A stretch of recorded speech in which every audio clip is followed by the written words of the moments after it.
All right, switching gears now, we're talking to an expert today about whether you're putting your personal information at risk with how you're searching online. We'll tell you what you should be out looking for before browsing online in today's In Depth.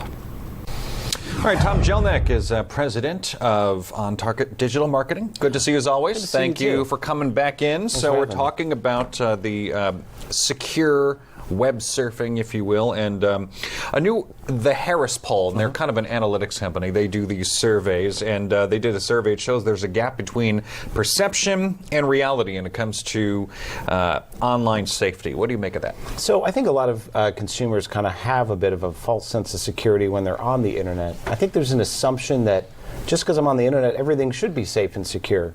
So if I'm on a major brand's website, I think there's a perception that, well, this is a big brand, therefore the site must be really, really tight and secure. Not always the case. It's not always the case at all.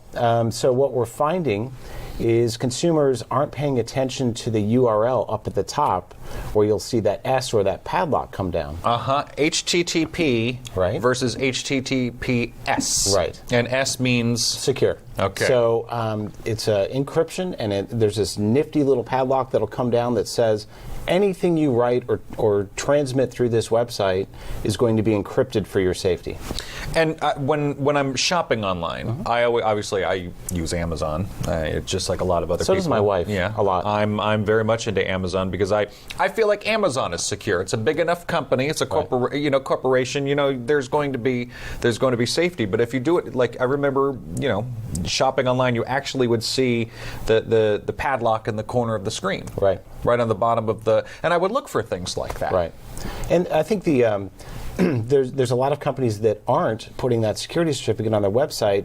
It's an expense. It does cost money. But I will tell you, as a digital marketer, it is gold to lock these websites down because we want people to feel safe and secure. And when they feel safe and secure, they're much more prone to buy from you or contact you or fill out your contact form. So where can I go then to create a secure website? So that's a great question. You could start a website at WordPress.com.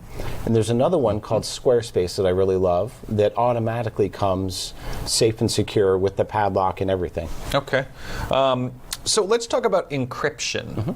What is encryption? I mean, it's really important to safety when you're going to, surfing the web. Right. So say you're logging into your bank and you are putting in your personal info, you're putting in maybe your account number, all that data that you put in there, or it could be a credit card number. If that's not scrambled or encrypted, somebody can actually pull it or kind of tunnel from that website, get that data, make sense of it, and steal your identity. On that topic, when I use public Wi-Fi at a restaurant or at a hotel, I was at a hotel recently, and I didn't check my bank balance. Smart man. You don't want to do that because it will tell you non-secure. Absolutely. And there's another kind of phenomena happening with cyber thugs that like to set up a bogus Wi-Fi account at a hotel. They might call it like Hotel 2.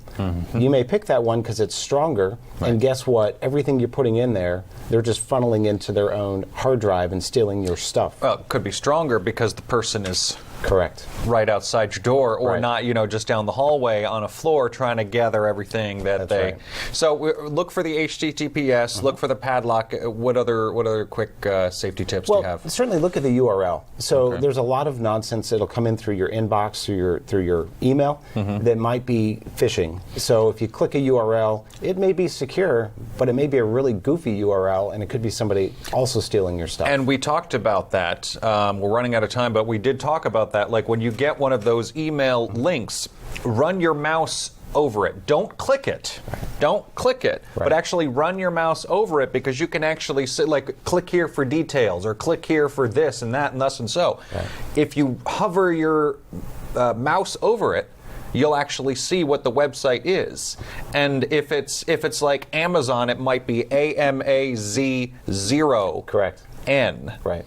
And I've seen that before. Yeah, and that can look safe and secure to you, but it could be a thug trying to steal all of your data and your credit card info as well. Tom, good conversation as always. Good to see you. Thank you.